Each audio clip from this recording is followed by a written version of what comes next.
I'm a 46-year-old guy, and my wife, Chloe, is 45. We've been together since our sophomore year of college. We've been married for 24 years. We built what I genuinely believed was a beautiful, bulletproof life. We have a gorgeous home in a quiet suburban neighborhood, a solid savings account, and two incredible kids who are both away at university thriving. I thought we had beaten the odds. I thought we were the couple that makes it to the rocking chairs on the front porch. I was completely blind. About 6 months ago, the cracks started showing. Chloe became emotionally distant. The vibrant, warm woman I loved suddenly felt like a ghost living in my house. She started taking her phone everywhere, and I mean everywhere. If she went to the bathroom, the phone went with her, face down on the counter at all times. Then came the work events. She'd text me at 6 p.m. saying a meeting was running late, or that she was grabbing drinks with clients, rolling into the driveway past 11 p.m. smelling like expensive perfume and wine. My gut was screaming at me. One night, she fell asleep on the couch and left her phone face up. A notification popped up from a contact saved as Justin Jim. It read, "Can't stop thinking about this afternoon." I went numb. I opened the thread. It was full of explicit messages and photos. She was having an affair with a 28-year-old personal trainer from her fitness club. When I confronted her, the sky fell. She completely broke down, sobbing so hard she could barely breathe. But then came the classic manipulation. She blamed a midlife crisis. She told me she felt invisible, that she was terrified of getting old. And then, the part that hurt the most, she gaslit me. She claimed I hadn't been attentive enough, that my long hours at work made her feel lonely. But through the tears, she begged. She got on her knees and pleaded for her family. Because of our 24 years of history, because I didn't want to shatter our kids' lives, and honestly, because I still loved her deeply, I swallowed my pride. We entered marriage counseling. I chose to forgive. I chose to try and heal. That was my first mistake. Because twice is not a mistake. Twice is a choice. Just 3 months into our rebuilding phase, the exact same patterns started creeping back. The guarded phone, the sudden defensive attitude, the late nights. But this time, I didn't scream, and I didn't confront her. I knew if I did, she'd just get better at hiding it. Instead, I swallowed the bile in my throat and hired a private investigator. A week later, the PI called me. He had tracked her to a high-end boutique hotel downtown on a Thursday afternoon.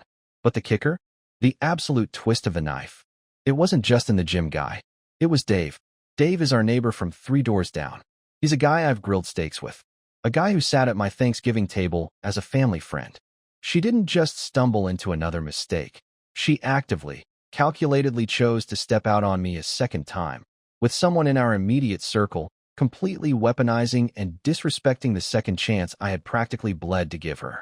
Seeing those photos broke something inside of me. The sadness died instantly, replaced by a terrifying, absolute coldness. Last night, while she told me she was at a spa day with her sister, she was actually at the hotel with Dave. I didn't waste a single second. I spent the afternoon packing every single piece of clothing, shoes, and makeup she owned into garbage bags and suitcases. I piled them neatly on the front porch. Then, I had a locksmith come out and change every single lock on the house. Right on top of the pile of bags, I left a plain manila envelope. Inside were the crystal-clear, glossy photos the PI took of her and Dave holding hands and kissing. On the front of the envelope, I wrote a single note. "Fool me once, shame on you. Fool me twice, I'm done." I didn't wait around for the fireworks. I packed a bag of my own, turned off my phone, and drove out to my brother's secluded cabin in the woods. When I finally turned my phone back on this morning, it was completely blowing up. Dozens of missed calls and panicked, essay-length text messages from Chloe, alternating between frantic apologies and screaming at me for locking her out. I haven't responded to a single one. I've blocked her number, blocked her social media, and blocked anyone connected to her. I've already emailed my lawyer the PI's file and told him to file for divorce first thing Monday morning. Right now, I feel completely numb. I feel broken, like the last 24 years of my life were a beautifully orchestrated lie. But underneath the numbness, I feel absolutely resolute. I am not going back. So, I'm sitting here in the quiet of this cabin, staring at the walls. Am I doing the right thing by completely cutting her off and ending a 24-year marriage without even giving her a chance to speak? Or is the anger clouding my judgment? Update. It's been 4 months since that night, and man, a lot has changed. The divorce process was a battlefield, but thanks to the ironclad evidence from the private investigator, it was a short one. We had a prenuptial agreement from all those years ago that included an infidelity clause, and combined with the PI's photos of Chloe and Dave, her legal team knew they had zero leverage. We ended up in a highly favorable mediation. I kept our suburban home, retained the vast majority of my retirement and savings, and she walked away with the bare minimum. It was brutal, it was exhausting, but it was necessary justice. As for Chloe, her world completely imploded the moment her choices caught up to her. It turns out her soulmate, Dave, our lovely neighbor, didn't actually want a life with her. The absolute second the truth came out, and it became a public scandal in our neighborhood, Dave dumped her like radioactive waste. He was just looking for a cheap, thrill-seeking fling. He didn't want the drama, the stigma, or a full-time relationship with a woman undergoing a massive life crisis. Because of the divorce settlement, Chloe couldn't afford our lifestyle anymore. She had to move out of our neighborhood and into a tiny, cramped one-bedroom apartment on the bad side of town. Her social standing evaporated overnight. The friends we shared? They all took my side once they saw the evidence. But the heaviest blow came from our kids. They are young adults in university, and they aren't stupid. They demanded the truth, and when they found out she had cheated twice, especially after we tried counseling, they completely alienated her. They blocked her, refused to take her calls, and haven't spoken to her since. While she was falling apart, I realized I had two choices. I could let the depression swallow me whole, or I could rebuild myself from the ground up. I chose to rebuild. At first, I was filled with a toxic, heavy rage. To burn it off, I hit the gym aggressively. I wasn't doing it out of vanity. I was doing it for my sanity. 6 days a week, I lifted weights and ran until my lungs burned. I completely overhauled my diet, cut out the stress drinking, and ended up losing 30 pounds of stubborn dad weight. I hired a stylist, bought a completely new wardrobe of sharp, well-fitting clothes, and for the first time in over 2 decades, I looked in the mirror and actually liked the man looking back at me. With the house empty and no one dragging my emotional energy down into a black hole, my professional life exploded too. I poured all that hyper-focus into my career. My bosses noticed the shift, and last month, I got a major promotion to senior partner at my firm, which came with a massive, life-changing raise. With that extra income, I finally did something for myself. For 20 years, I wanted to buy a classic 1969 Mustang, but Chloe always vetoed it, calling it a waste of money and a midlife crisis cliché. Well, I bought it. It's sitting in my garage right now, and driving it with the windows down is pure therapy. Then, I did something I didn't think I'd be ready for. I started casually dating. I wasn't looking for a relationship, but life has a funny way of surprising you. I met a wonderful woman named Elena. She's 38, incredibly sharp, independent, and runs her own boutique marketing agency. There are no games with her. No hidden phones, no drama, no passive-aggressive comments. She treats me like absolute royalty. Being with her made me realize how starved for genuine affection I had been for the last decade. At 46 years old, I feel younger, more vibrant, and more alive than I did at 36. Which brings me to last Tuesday evening. I was in the kitchen pouring a glass of wine, getting ready to make dinner, when I heard a soft knock at the front door. I wasn't expecting anyone. I walked over, opened the door, and my heart stopped for a fraction of a second. It was Chloe. I almost didn't recognize her. The woman standing on my porch looked exhausted, aged by 10 years, and completely devoid of the vibrant, confident spark she used to carry. Her hair was messy, her clothes looked cheap, and her eyes were bloodshot. The moment our eyes met, her face contorted, and she dropped straight to her knees right on my porch. She started sobbing uncontrollably, the sound echoing through the quiet neighborhood. She grabbed at my legs, begging me to let her come home. Through her hyperventilating, she told me that leaving me was the biggest mistake of her life. She said, "The world out there is so cold, Justin. Nobody cares about me. I want my husband back. I want my family back." She promised me she would do anything. She said she'd sign a total post-nuptial agreement, giving up everything if she ever stepped out again, that she'd let me install tracking apps on her phone, give me all her passwords, and submit to 24/7 surveillance. She was completely broken, reduced to a shell of herself, begging for a scrap of the life she had willingly thrown away. For months ago, a scene like this would have broken my heart. I would have cried with her.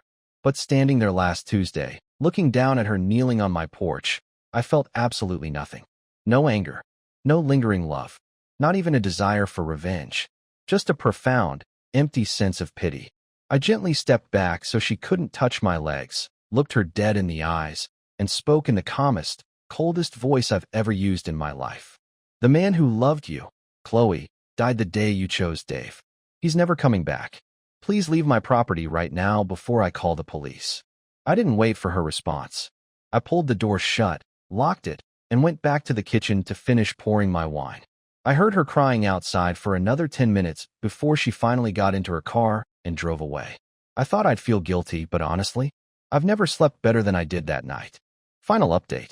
It's been about 2 months since I closed the front door on my kneeling, sobbing ex-wife, and I figured it was finally time to give you all the definitive, final update on how this chapter of my life has closed. Predictably, the fallout from that night on the porch didn't end when her car pulled out of my driveway. About 3 days later, the flying monkeys arrived in full force. Chloe's mother and sister, who had been completely silent during the actual divorce proceedings, suddenly started bombardment campaigns via text and email. I was called heartless, cruel, and unforgiving. They lectured me about how 24 years of history should mean something, and accused me of actively destroying Chloe's psychological well-being. According to them, she was on the verge of a total mental breakdown, and it was entirely my fault because I refused to give her a fair chance to explain. For a split second, that old, deeply ingrained sense of obligation tried to flare up. But before I could even formulate a response, my adult children stepped in and handled it. Our kids found out about the texts their maternal aunts and grandmother were sending me, and they absolutely shut it down. My son and daughter called a family meeting with that side of the family and drew a massive, unyielding line in the sand. They told their aunts and grandmother to back off immediately. They firmly stated that their mother had made her bed twice, and now she had to sleep in it.